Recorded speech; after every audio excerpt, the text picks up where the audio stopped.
Okay, now came the attempt to match the travellers with a parallel group. So here we have a low achieving group. Let's look at a group from the population which is parallel and see what we can say. And this was, I think this was again quite, it gets more positive at the end, because at the beginning most of what we find is fairly depressing, and this is where your Gypsy Roma traveller pupils are. The vast majority are in the lowest performing schools. Their parents aren't necessarily proactive in trying to lobby for the best possible school. They may be highly mobile, so they arrive in an area, they have to take a place in a school where there are vacancies. Which schools have vacancies? Those schools may be the ones which are lower achieving or where there are issues. But that, in terms of looking at the outcomes of Gypsy Roma travellers, is one of the key reasons is they're skewed towards the lower achieving schools. So when the data people began to match, they first of all had to find a comparison group of kids who were distributed around schools in that sort of pattern. That was the first thing. And then I'll go back to that. So they also matched them with previous attainment. So if they were looking at progress from Key Stage 1 to 2, they matched with a group with a similar profile of Key Stage 1 attainment. They matched them with free school meals, and Gypsy Roma travellers about 50% free school meals, so about half were going to be free school meals. And they matched them with SEN, and again there are very high rates of SEN among travellers. So that's how the two groups were matched. And they discovered there was no significant difference. But they also discovered there was precious little progress. If you compare them with groups in not very good schools who have high levels of SEN, who are on free school meals, and whatever the other one was, those kids aren't doing very well in school either. So unfortunately that sort of comparison model, I'm not sure. Well, I suppose what he does say is there doesn't seem to be another factor, which could have been a cultural factor. You know, if they still did worse, then there may have been a cultural factor.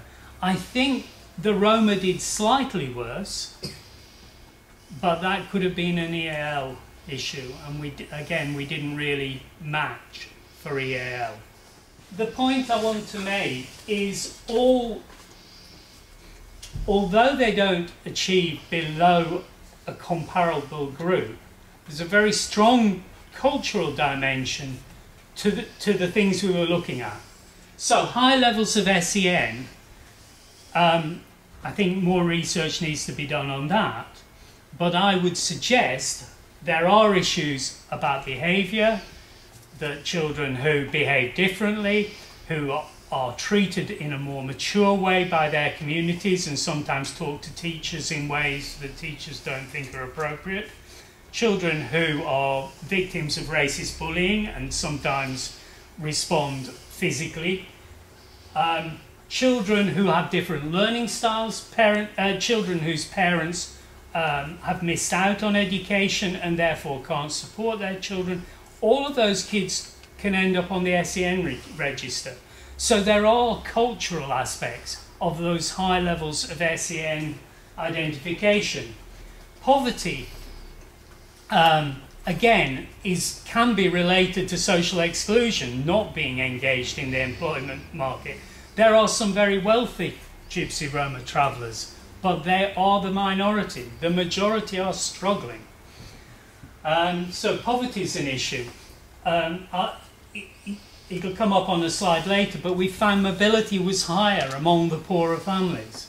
So basically, being poor meant you moved around more, meant your education was more disrupted. So there's that kind of correlation. Or the other way around, you move around a lot, you find it more difficult to earn a decent living. Parental disadvantage is, is culturally linked, and that can have an effect. And then the fact that both groups were making such low levels of progress, we couldn't actually say, because we were talking about probably less than one level progress. So you can't really, fine-tune it much more than that. Was attendance a factor? People attendance? Apparently not. Apparently not. We didn't match with attendance. And no, I don't think, I mean, attendance is an issue, I think. Fewer than 10% of Gypsy Roma travellers were in the top half of achievement at GCSE.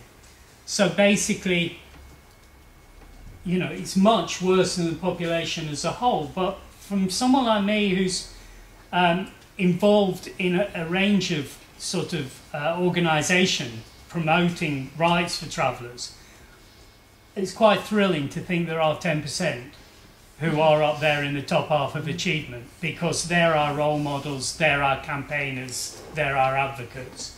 So that's the first positive thing that I see there. Okay. This is what the schools came up with in their survey, the first survey. And most schools talked about a tension between family aspirations, this is secondary schools, family aspirations and those of the school. And often they felt that pupils were in some ways caught in the middle. The parents had a view of education as a preparation for following a lifestyle very similar to theirs, and they kind of took the view it's not that good at preparing them for the life we want to lead.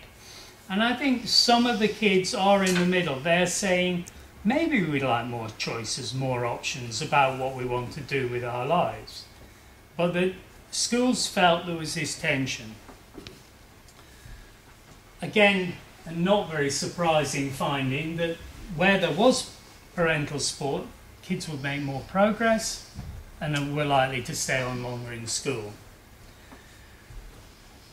I like this because the schools did recognise that they needed to raise their own expectations as well as those of the families and the pupils.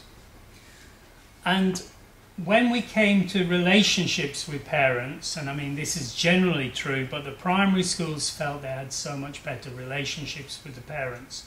That was a key tool that they felt they were using to improve outcomes. Secondary level, I think the schools generally felt they weren't going to win that one. They weren't going to be successful in developing a dialogue with parents.